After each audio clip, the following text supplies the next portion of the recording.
T-minus 60 seconds and counting. We passed T-minus 60. 55 seconds and counting. Neil Armstrong just reported back. It's been a real smooth countdown. We passed the 50-second mark. Power transfer is complete.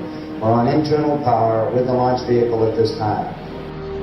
40 seconds away from the Apollo 11 liftoff. All the second stage tanks now pressurized. 35 seconds and counting. We are still go with Apollo 11. 30 seconds and counting. Astronauts report it feels good. T-minus 25 seconds. 20 seconds and counting. T-minus 15 seconds. Guidance is internal. 12, 11, 10, 9. Ignition sequence starts. 6, 5, 3, 2, 1, 0. All engine running.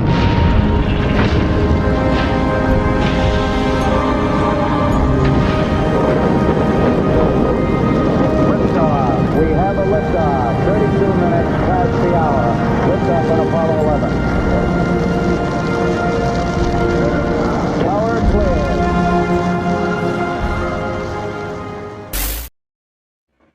Hello and welcome to this edition of the Bullpen. As always, I am James Roy, and with me is Tom Chavarria. Tom, how are we doing today? I'm doing good. I'm doing great. We've got football to talk about. We've got Houston sports to talk about. It's beautiful for me. It's a beautiful day. We've seen the first bit of preseason action from the Texans.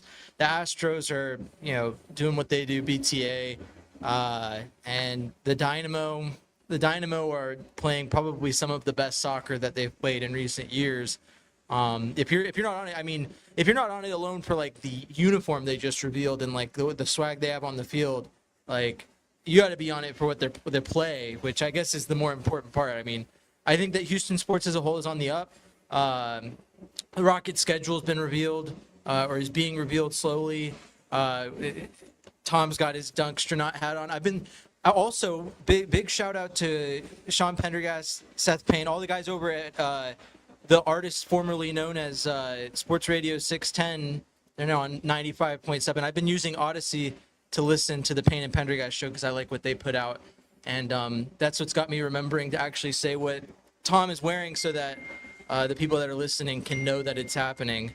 So, a lot going on in the Houston sports scene.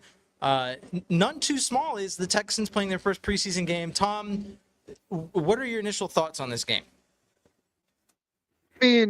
It's football, right? You're excited about that. You don't care who's out there. I think you tweeted it out. Look, I'm not looking at scoreboards. I'm just excited to watch my team play, whether it's the end of the lineup or a starter. Yeah, it's football. And I think that we'll get into, I think there's a lot being made of what happened like after the first drive. And I don't want to say it's unimportant football. I think all of it says something. And I think that to speak again to Sean and Seth, I think they made some good points on that on their show this morning. So we'll dive into it, but I think that, Texans football is Texans football, and that's what we got yesterday. And the first drive, I thought, let's start there. First team offensive line is out. It's not exactly the team that Davis Mills would be with if he was called upon in the regular season, but it's pretty close. Did you like what you saw? I felt like that first drive was all I needed to see. The rest of the game was just like, player watching, trying to see if guys that I, wanted to see something from were going to show something. But that first drive to me looked really good. What do you think? I think you have to look at this team and go, it's a completed roster. So it's really hard to look at preseason games, especially the first one, and be excited about position battles at the end, right? So that first drive was really our best chance to see guys that you feel like are going to make the roster, and they look good. Even though there are a lot of backups. Obviously the offensive line got to start, but after that, it's like now we're just like, okay, this is a nice player. I'm taking mental notes. Okay, that's a nice player. But that first drive you knew was going to be, okay, this is the closest we're going to see to real Texan football. And then after that, whatever we get is bonus. Exactly. And I think a lot of things happen. Brandon Hallam chat legend on Texans podcast. Shout out to Brandon. Brings up a really good point. Obviously joking about Nick not having a fourth string quarterback, but losing Graham Mertz to what we now know is a torn ACL. I think they knew in the moment that it was, but we have gotten confirmation through testing that it is a torn ACL. Put Davis Mills on the spot to play later into the game than he would have expected to, and it started up a discourse that I feel like is just kind of overplayed. We know what Davis Mills is. Davis Mills is a quality backup quarterback. He's not a starting quarterback. He's like just a very good backup. And, first drive out, he gets the starting offensive line and some decent weapons. Obviously, there were some players in the offensive skill groups that sat, but overall, a pretty solid group around him. Drives down the field 11 plays, 75 yards, gets a touchdown, comes back out. The drives that he got, 4 of 6, 1 touchdown, pretty solid game. And then it all goes into the toilet the rest of the game when he's asked to come back out and he doesn't look good. And now we're talking about how he's playing against third stringers, and what we're not talking about is how he's playing with third stringers as well. The whole field outside of Davis Mills is insurance salesmen and the likely or practice squad players at best. So they're like, he's the best player on the field, he should show out.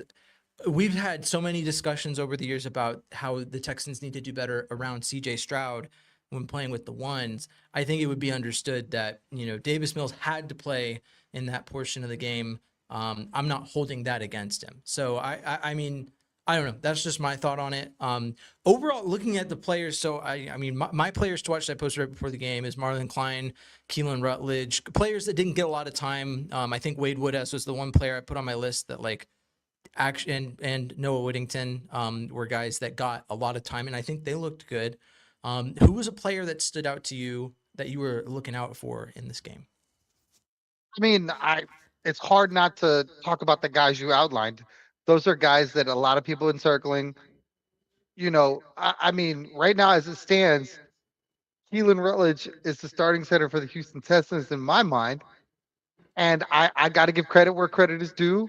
James and some of the other guys were very adamant the night he was drafted, this was going to be him. And I was like, I got to see it. I got to see it. I don't have to see it anymore. I mean, he looks the part. A lot of people, and then I got to go the other way, right? So a lot of people dog the Marlon Klein pick. Too soon. Oh, what are we doing? There's other guys. I'm sold. That kid looks great. And when the pick was made, I was like, look, he's a Michigan kid. Those guys, they have the pick of the entire world. Michigan does. If he was a tight end at Michigan, what he does well, they've identified it. And so far, he looks amazing. I mean, people are calling him Farmer Gronk or something like that. I'm here for it. Not Farmer Gronk. I think I don't know what they're German Gronk, because Farmer Gronk was Kate Stover. I'm pretty sure. Yeah, German Gronk. But I'm here to piggyback on what you're saying about Marlon Klein, because I'm a reformed Marlon Kleiner. Like I think I once was blind, but now I see. This guy is the real deal. And one thing I think that we never really touched on that I thought of after the fact is that, like, as fans, obviously we look at, like, there's certain things where it's like this player, you want to see things at the college level that make you believe that he's going to be great at the pros. And that's typically how it goes. But there's also unconventional paths to being great at the pro level. We look at the tight end position as being the position where that typically happens, where you see players that played basketball 4 years in college that are suddenly playing tight end in the NFL. Players that didn't touch it at the ball at all until being drafted into the NFL, excelling at tight end. And so to say that Marlon Klein didn't play enough in college and that's reason to believe he might not be good at tight end, I think is to overestimate how, I don't want to say how hard it is to play tight end. I mean, it's hard to be an NFL player, but there are certain things, right, that are not coachable that you have to have, and he has those things. So you would hope, and you look at what he did, like, I think that they did a good job of highlighting Marlon Klein's a guy who moved from Germany while he was in high school and not knowing any English, and literally learned the English language with the goal of making the NFL and did it. So, like, if he's here and those are the things he's done, there's the things that it takes to be a tight end. If he has the athleticism and the size, are coachable.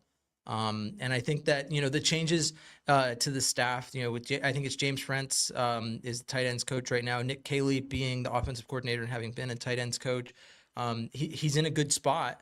to get what he needs. And the new tight end coach is also has experience coaching O-line. So now we've got all our bases covered. We want him to be a great blocking tight end. We saw a little flash of what he can be in the passing game. And that's exciting to me because we're looking at a team that wants to run 2 and 3 tight end sets. And so now you look at that room with Foster Moreau, Marlon Klein, Dalton Schultz, and then whoever else they decide to keep, if any. Look at Stressen's actually put out a list recently highlighting the average amount of players that the Texans have kept going into the season at each position, and the Texans have had 2 to 3 tight ends over the past 3 years now. Nick Caley's the offensive coordinator now, and it's surprising they had less tight ends last year, but I think that was mostly due to injury. So it's exciting to see that this team is getting what a lot of people I think maybe underestimated Marlon Klein when he was picked, because as we've spoken to, we both like to look at the draft and know players, and when you don't know the player, it's not your pick, so you get mad that you didn't know the guy. Don't worry. Point this way. I'm talking to the mirror right now. MJ, fighting with the man in the mirror.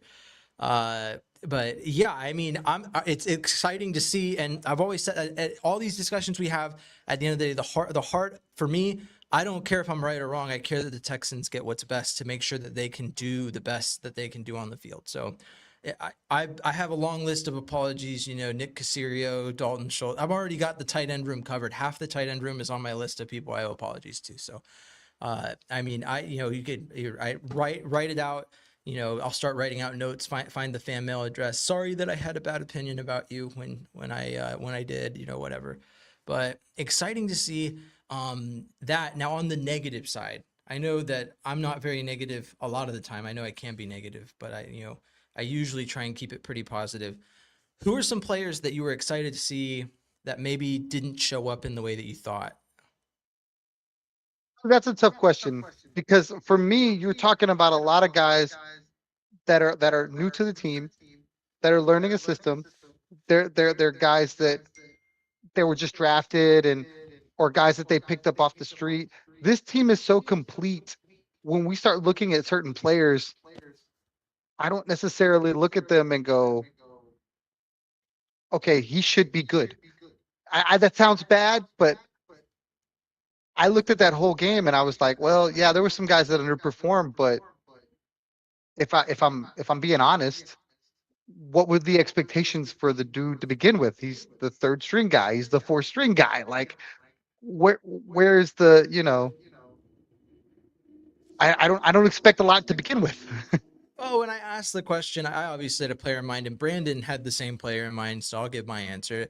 And Waiwu, Fabechi and Waiwu, 4th round pick out of Oklahoma, a player that is a very raw talent, and I think showed, I don't know, it's very situational, right? And I think D'Amico covered, the right level of anger or dissatisfaction with what happened in this game, and that you're not looking at the scoreboard. You're not like, oh, it's a 27-7 loss. We can't do that. That's unacceptable.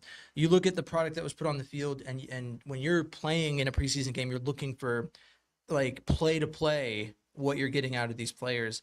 And overall, he said that outside of the first drive, the team was pretty flat, wasn't very physical, got outdone in physicality by the Chargers pretty much at every stretch. And so I don't know if it was every play, but I will say that in the situations where the attention is on the offensive line to get some push and move the ball, specifically QB sneaks, and Waiwu very evidently was not prepared to get any push. I don't know if he got shocked or the defense got the jump on him, but he just looked very inept there. Now, like you said, this is a guy who's expected to make the roster as a backup offensive lineman. I think it was a very developmental pick. And I've spoken to it before. The whole 4th round and higher usually makes the roster. He's a player I expect to make the roster. So I don't think it's like a death sentence on. It would take a lot more than just, hey, there was a couple QB sneaks against the third stringers in week 1 of the preseason, so you're cut. But I do think that there's maybe, it's something to work on. I think it's something for him to look at and be like, okay, this is like a thing that maybe I need to get better at. So. Mertz doesn't know whether to slide or keep running. What do you think of the QB3 situation now? So the Texans have not always carried one. I think when they installed the rule about emergency backups, they actually moved Case Keenum to that. I can't remember if they like used him as an emergency backup or I think they rostered him. But there was a point where it was just Davis Mills as the backup going into the season at least. So do you have any thoughts on like a potential QB3 pickup or like do you think the Texans I think they need to do it at least for the rest of the preseason, but I mean, I don't know. What are your thoughts on the injury to Mertz? It's tough because that's a guy that's been in the system for a little while that, they're trying to groom a little bit to maybe be the replacement one day for Davis Mills. Now you kind of got to go out there and see what's available on the street. And I don't know that anybody's going to be out there right this moment. In a perfect situation, you go get somebody that was cut, you know, they're fighting for that QB3 spot on another team. And now I don't know, you go get somebody undrafted maybe. We'll just have to see. Yeah, I mean, it's a real shame that it happened after the draft. There was some guys that I think were high quality, high potential guys that could have been good pickups if you wanted a QB3. And there's like names that come to mind, but obviously I'm not like with CJ Stroud on the roster. I know there's some people maybe that think the Texans should be shopping for a new quarterback. For me, it's like, that's our quarterback. Davis Mills is on the roster. So then QB3, I'm not like super familiar. Diego Pavia is like the only guy I can think of that's on the open market that could be signed. Do I want the Texans to sign a 5'9" backup quarterback? I don't know. I'm not too huge of a fan of it. I do think that a lot is being made of this move in terms of, sorry, I got sidetracked. I actually semi-jokingly, because like I think anyone in the Texans fan base to some extent wouldn't mind Case Keenum being back, but he's obviously on the Bears right now, backing up Caleb Williams. So I jokingly threw out like maybe we trade for him, and for some reason there's a lot of people that have this stigma around trading for a QB3.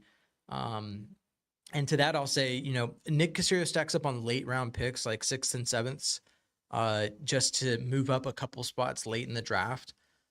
Those are not picks he's likely to make. If I'm choosing between picking a QB3 off the streets, which if he's on the streets right now and the market hasn't even been flooded with the QBs that are going to be cut, there's that. And QB3, I mean, if you're on your QB3, there's already issues. We know that from our experience. TJ Yates did the best he could, but you go down the QB depth chart once you start getting injuries and you're like, okay, well, we'll do our best. But I wouldn't mind making a trade of like a 6th or 7th round pick to the Bears if they were open to moving on from Case Keenum. Do I think they are? No, I don't think you want to move on from a guy who brings that to your QB room, but I could be wrong. There's a number of things that could happen there, but it's just a real shame. I think that Graham Mertz, people didn't like the pick at the time, but I think he's a guy who was on the roster through last season, has been on the roster since Nick Caley took over, spent his whole NFL career in the system. He gives you something. Like I said, I don't know. A lot of discussion being had around the QB3 position, but if the Texans only added a guy to play the rest of the preseason, I don't think that it would be a bad idea to just go into the season with 2 guys. That's just maybe that's just me. I'll do you one better. I said I'll do you one better. Oh, okay.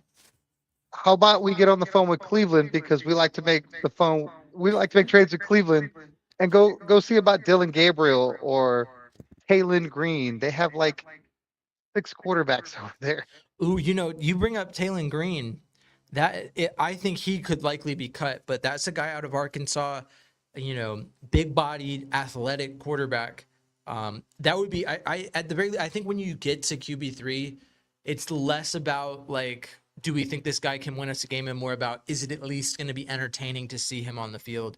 And man, I tell you, that's a guy I think would be entertaining to see on the field as an athlete. Scott Robb brings up there's Jimmy Garoppolo, Jeff Driscoll, John Wolford, Brett Ripien, Clayton Tune, H-Town, UH alum, Dorian Thompson-Robinson, Tim Boyle. Tim Boyle's been on the team before. Jake Haener, Desmond Ritter, Diego Pavia, and Trevor Simeon. I mean, there's some names in there that have been employed as backup quarterbacks for a while because they have given the NFL reason to believe that they should be. So I don't know. I mean, whatever the Texans decide to do there, I don't. There's that old quote. I can't remember which Colts coordinator was asked by John Gruden about Peyton Manning and why they didn't practice with QB2 more. And if Peyton Manning's injured, we are screwed, and we do not practice screwed. So, like, in my opinion, if CJ Stroud and Davis Mills are both injured, I think we're screwed, and I don't think it's worth really getting into it. It'd be nice. It'd be a cool story if like a Taylor Green comes in as the QB3 and takes the reins and is the guy, but I just don't have a lot of stock in that. So to each their own on that one. I want to get back. We didn't really highlight it too much, but Keelan Rutledge in one drive it didn't seem like he was asked to do a whole lot. I mean, if you look at the touchdown play that Jared Wayne, he's literally standing there waiting to block someone. Like there's no one rushing in a way where he even has to pick up a body. But overall, it brings the physicality on the sideline, working with Eli Cox. Just seems like a vocal leader. He's gotten a lot of comparisons to Wyatt Teller in his young career. What do you make of what he did during this game? And I mean, you kind of already touched on how you think he's the starting center.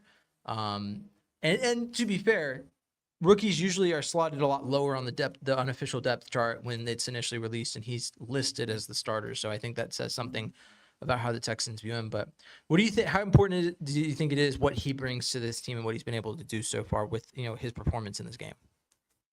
I think you have to listen to the defense. They've been talking in training camp how they love this kid.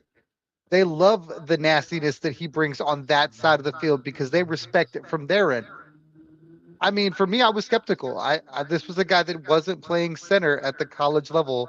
Obviously, he played it at the Senior Bowl, I think, but not with any consistency. So it was going to be a project. And all he's done in the short time that he's had is basically made everyone feel totally fine with letting him go from day one, which is big time because the center position, I feel like, is the most important on that offensive line to get everybody situated. And to have the faith in the line and have the faith in the quarterback to do that is a big deal because you're protecting your quarterback with your calls. So for him to be already that dude speaks volumes about where he is as a rookie. And we didn't really get to talk about it because we took last week off. I was on family vacation, but with Keelan Rutledge's scuffle with Will Anderson Jr., what do you make of that? Because I love it. I love the Will Anderson Jr. is not a guy that does that, and so you get under his skin and you get in there. That's I think it's a positive on Keelan Rutledge's side. But what are your thoughts on that? I mean, again, if they wouldn't have not like came to support him, like, no, we love that. We want him to bring that energy, that swarm, I guess, from the offensive line. Daniil Hunter came out and said he's a huge fan. So I think that's awesome because that's the whole iron sharpens iron thing, right? He's not afraid of the name on the back of the jersey. He's like, I get dressed the same way he gets dressed. And I'm going out there to make, my play the same way he's making his play. And I think with that defense, as vaunted as it is, for that offensive line to have that same mentality, like, no, we're here to do our job. I don't care who you are. That's awesome. 100%. I think it's great. I think it brings a lot of flexibility. It's not the way that I think a lot of people expected the Texans to fill center. Going into the draft, I think there were some people that wanted Cade Mays, who, by the way, speaking of Cade Mays, he's injured and he's going to be out for the first couple weeks of the season. So now the Lions are scrambling because Juice Scruggs is their center of choice at the moment. So we'll see if maybe the Texans send another one their way with Jarrett Patterson and Jake Andrews kind of looking at whether or not those guys are going to be depth or cut/trade candidates. But I think that what he brings to the table is great. I think that the big test, and this is coming from Seth Payne, and a very valid point, the Texans don't really run a true nose tackle. So as much as this defense tests the players along our offensive line and offense in general in practice, Keelan Rutledge doesn't have a nose tackle lining up right over him every snap in practice. So there's some teams that they're playing in the preseason that do that, and that's a huge testing point that we'll see from Keelan over the course of the next 2 preseason games on how he handles having a 300 to 350 pound guy waiting to jump on him the very second that he moves the football, as opposed to having a second to breathe before he has to make any decisions. So that'll be interesting to see. But I think that what he brings to the table, what he's been able to show so far at a very, very early point, has definitely been a game changer. And this is to say, like, look at Jake Andrews last season. They're like, well, he played, kind of injured. He wasn't 100%, and he was the starter last year. So you'd expect that, if Jake Andrews is 100% now, that he should be able to come back and take the starting job that's his. The fact that Keelan Rutledge through camp, I think early on, wasn't convincing early, but has through the whole offseason worked on his craft and been able to get to a point where he is the bar none, center for this team is a testament to what he's been able to do this season and just how much of an improvement he is on what Jake Andrews was this past season, or even what Jake Andrews is right now. So I'm excited to see what he can do.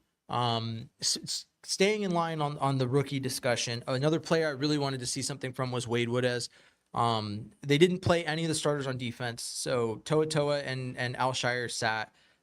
You're left with Wade Woodaz, Aiden Fisher, Jamal Hill, Jake Hummel. You got a ragtag bunch that's vying for this, depth position / special teams contributor. I didn't think Wade Woodaz had a bad game, but I didn't think he really showed a significant amount of separation in that competition. I felt like all the guys, and this is, once again, you guys are going to hear me say this a lot now that I'm on Odyssey and I'm listening to Sports Radio 6 now. Seth, Sean said, it's going to be a lot of the talking points, but he pointed out, and you saw it yesterday if you watched, the defensive line was trying their best, but it felt like the depth pieces along the linebacking room were just kind of waiting for the action.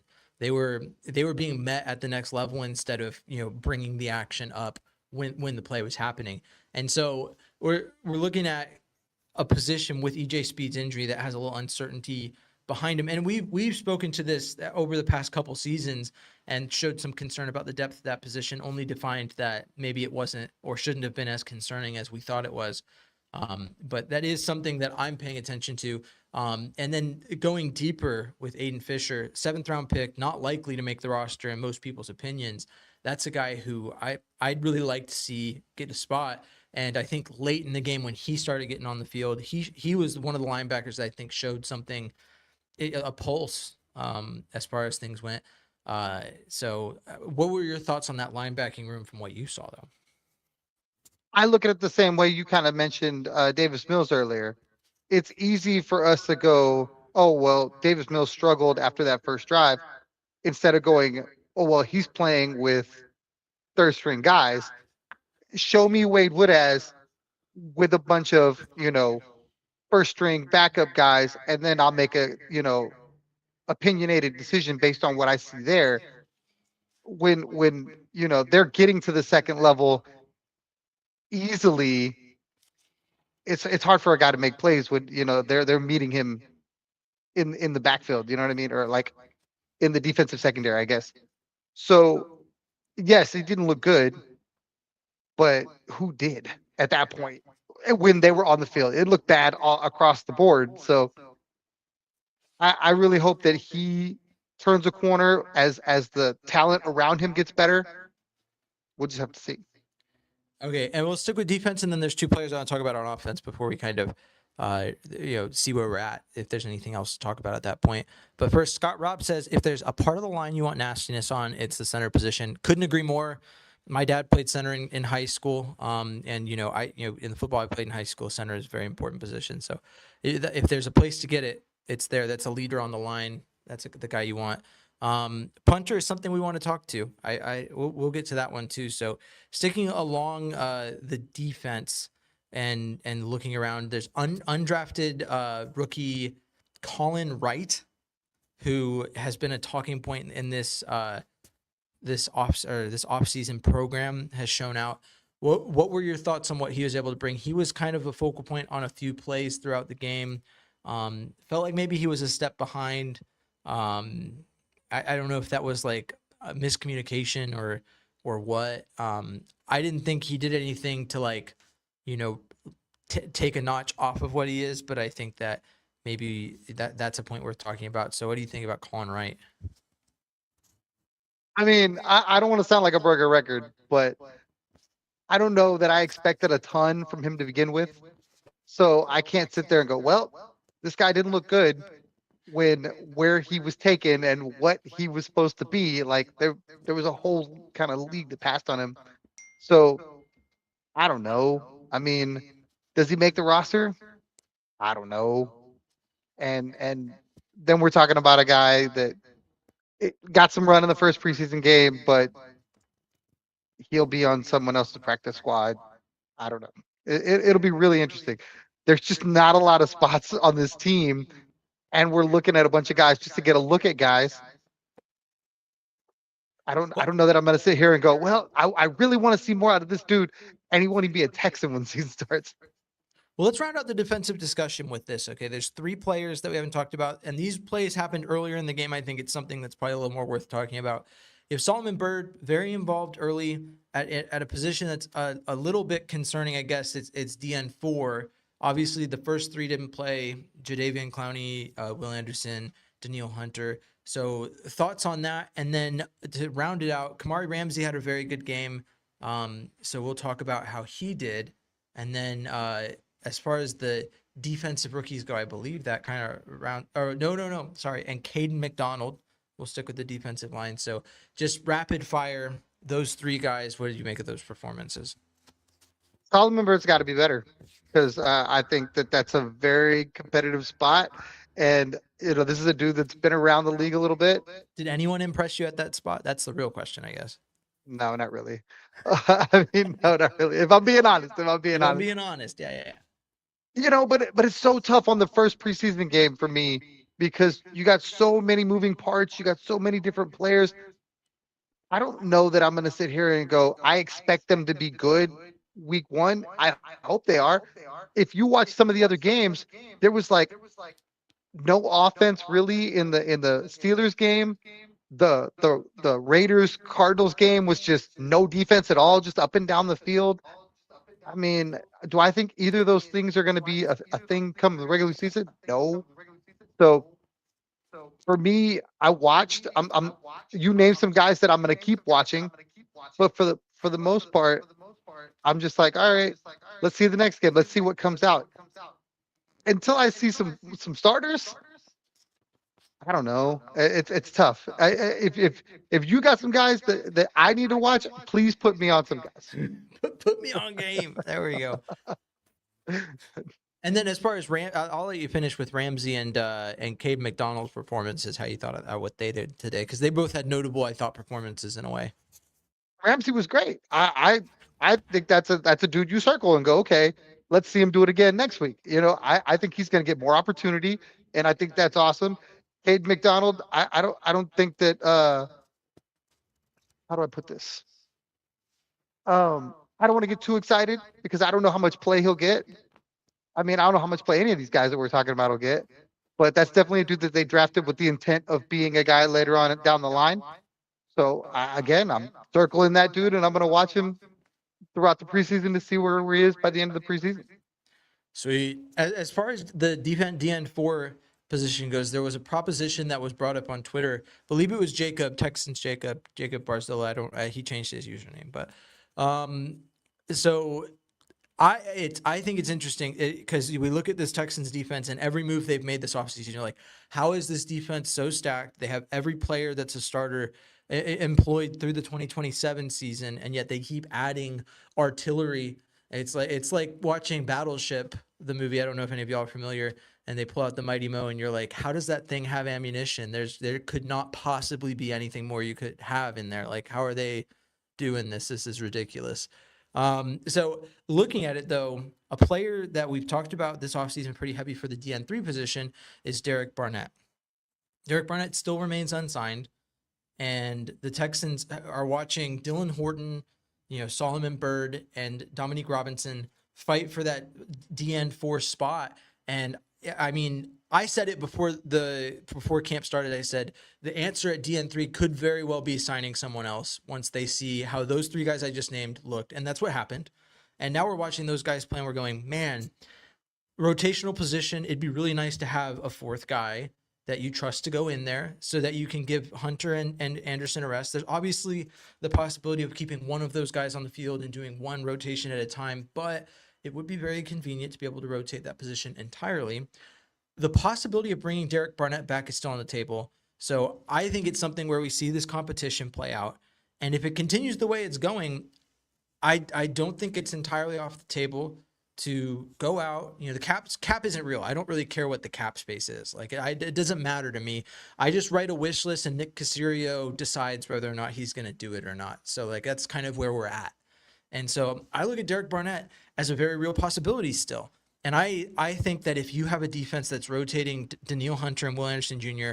with Jadeveon Clowney and Derek Barnett, that is a defense that's tough to beat. And it's so bulletproof in depth that I mean, I don't know. It would erase any concern I have about the position. And honestly, any concern about defensive end four, that's like, what, 150 snaps a year. Like I'm you know, the steak is too buttery, the lobster's too buttery, you know, what is life?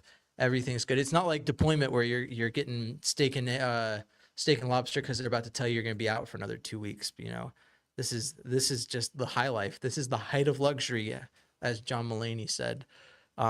So yeah, I mean, what do you think about that possibility, where the competition results in Derek Barnett being brought in? Is it overkill? The fact that this is where we are, we're literally trying to like find a way to argue DN4. like you know what I mean? Like champagne problems is what they call that. You know what I mean? Oh, yeah. You're just embarrassment of riches. I love the Derek Barnett angle. I think that would be a very smart, you know, move if none of those guys separate themselves and he has something in the tank. Got to remember, Derek Barnett is on the wrong side of 35, I believe. So he's a very senior citizen in the NFL, as they would say.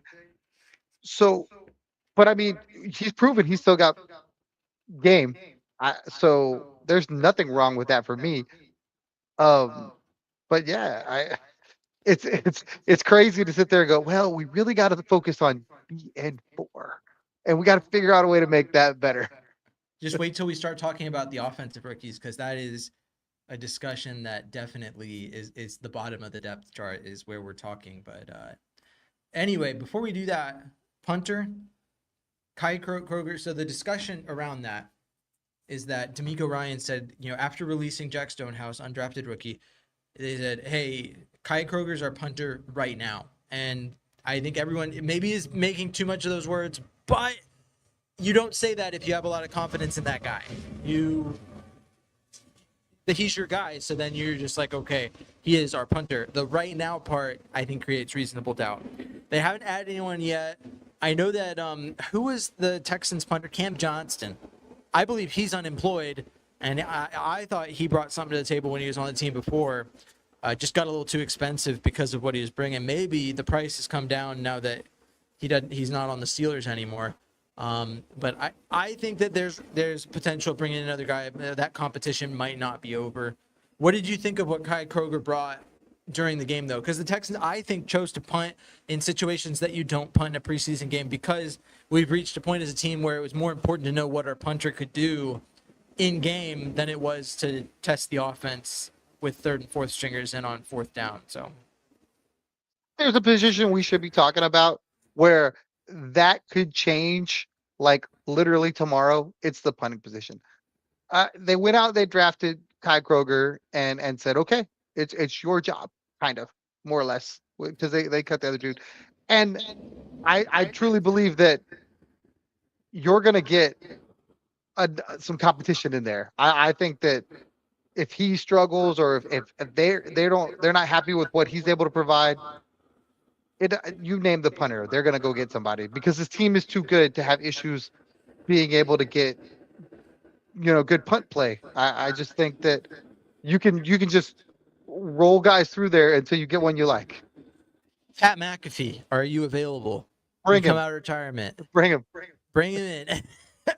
No, I just, yeah, I liked what I saw from Kroger in this game. I don't want to discount the need at punter because a lot of people, oh, it's just punter. They've shortened the field with these new kickoff rules. It doesn't really matter. And it's like, you could say all that, but when it comes down to it, it can, make or break a team whether or not you have a good punting unit. And it has. I think that special teams has, with Frank Ross being the special teams coordinator, has become something that's probably more important in the eyes of Texans fans because of what he has brought to the table. Him being able to remain the special teams coordinator after or being on staff before 2023 is crazy, but he's proven time and again why that was allowed to happen. So yeah, I mean, that's all I've got to say about that. Looking at offense, we'll do it that, and then we'll move on to Oakland or Vegas. They're coming here, but anyway, whatever. A couple rookies that I wanted to talk about on the offensive side, outside the ones we already talked about. Noah Whittington gets the lion's share, 13 carries, 40 yards. What did you make of his performance in this game? I believe Jawar Jordan is injured, looking to come back next week, kind of like Brevin Jordan. Do you think he moved the needle? Are we looking at an undrafted player that has a large chance at making the roster? What are your thoughts on Whittington? I think he'll be on the practice squad as long as no one comes for him. I think he could be somebody. I like what I've seen from Noah Whittington. I just like what I've seen from a lot of guys that are in the backfield. And that's not to talk about David Montgomery or, last year's sort of starting running back. So I don't know where Noah Whittington fits in that. Is he RB3? Probably not. Is he RB4? Maybe. But I mean, do the Texans carry 4 running backs? Probably not. They usually carry 5 between running back and fullback. And so it's usually 4 running backs. And then depending on how you allot, so like Jacob Johnson was the guy last year. I think British Brooks has been counted as fullback at points. I think the real question is, so obviously it's David Montgomery and Woody Marks. I think Jawar Jordan has done enough in the past year to maybe actually make the roster throughout this as RB3 or RB4 at some point. The biggest change is that British Brooks got injured. He broke his hand. So he's basically going to miss the whole preseason recovering from that. So the question is what Noah Whittington doing is what Noah Whittington is doing in this preseason going to be enough to make you think maybe you cut, and the Texans use the practice squad as an extension of the roster. So does it make you think that you need to keep Whittington on the roster to prevent him from being poached and then cut British Brooks and hope no one gets him so you can bring him onto the practice squad? I think that's likely the discussion. If they're at a point where British Brooks is still on the roster, that makes it a lot tougher to justify, depending on how you view it. I think you could see Cade Stover kept as and I know we've spoken to it before, the relationship between tight end and running back and how they take turns holding the fullback position.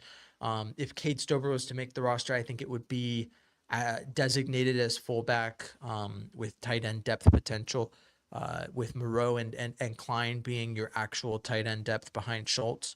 And each passing day, as much as I'd love to see Brevin Jordan make the roster, I think we're reaching a point where I don't know how likely that is. He's already missed a preseason game. Love Brevin Jordan, love what he's able to do in 2023, but the injuries are just Stay healthy. Yeah, availability is the best ability, and we hadn't seen a whole lot of that. So I don't know. There's so many that to me that's a very interesting talking point is the running back room. But I like Whittington. I think that he got a bad shake at the end of his college career. That's what caused him to go undrafted. If you look at what he did at Oregon, it's a wonder that he went undrafted. I think it's like I believe it's injury history maybe that's got him in a bad way. But his on-field production, much like Mike Washington Jr., player that I wanted the Texans to get that the Raiders ended up picking up. So we'll get to see him in action next week. A guy who struggled with fumbles at the college level and ended up slipping probably a little further than he should have for a guy who's producing in the SEC at the level that he was. I'm curious to see if he can continue. I thought he produced at a good level. I like Whittington. I've been speaking to the fact that I think he could crack the roster. And I think the pathway is getting a little clearer as to how that happens. So I'm curious to see another running back, undrafted, Pitzenberger, I believe it is, out of Yale. He got a few carries. Everyone's like, why didn't you? So there's some players that performed well in the preseason game that I didn't really highlight in my players that got my attention in the preseason game. One of them being Jared Wayne. I don't think we need to give a whole lot of airspace to why that's the case. I mean, I think he's just a polarizing player in terms of how he's viewed because of what happened in Kansas City last year, and his role in Tank Dell, and eventually ended up not being able to finish out the season, suffering a pretty severe injury. Do I blame Jared Wayne? I don't know how he could have prevented that from happening. I just poor offensive play structure at the end of the day, but Pitzenberger, undrafted out of Yale, they're like, why didn't you include him? He averaged 4 yards per carry. I saw his carries and nothing really jumped off the page for me, but I don't know if it's different for you if you saw number 31 Pitzenberger get out there and we're like, oh, this guy is the truth. What are your thoughts? Again, it's not that he did it, it's when he did it. All right. He went and he cooked some fourth string guys. Okay, cool. I mean, he's out there, and I'm sure it's more at that. You got to think about what's going on, like with the score at that point in the game. Sure, some guys are playing for jobs, some guys are not, just trying to finish out the game, that kind of thing. It's kind of already decided. I don't necessarily put a ton of stock into that till I see them play the twos, play the threes, play the ones, and then go, okay, he's behind the first string offensive line making plays. All right, that's the first string defense that he's going at. Then I'm gonna lean forward in my chair. Until then, there's a reason he was undrafted. Exactly.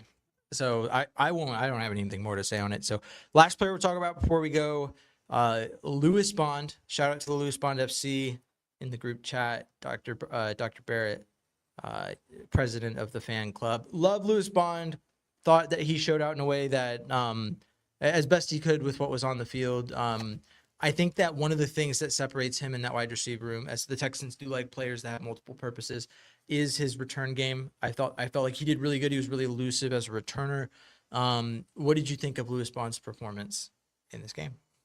Me, of all the guys we've talked about, like not like the guys that we're supposed to be talking about, the undrafted guys, the Noah Whittingtons, the Pitzenbergers, some of these other guys. Lewis Bond is the most intriguing to me because there are guys that love him. Steve Smith absolutely loves Lewis Bond. And for those that don't know who Steve Smith is, he's like wide receiver whisperer. If he Is speaks there about it, people he that don't loves know who Tank Dell. Steve Smith is? That's like a classic wide I don't know. receiver from my I don't era.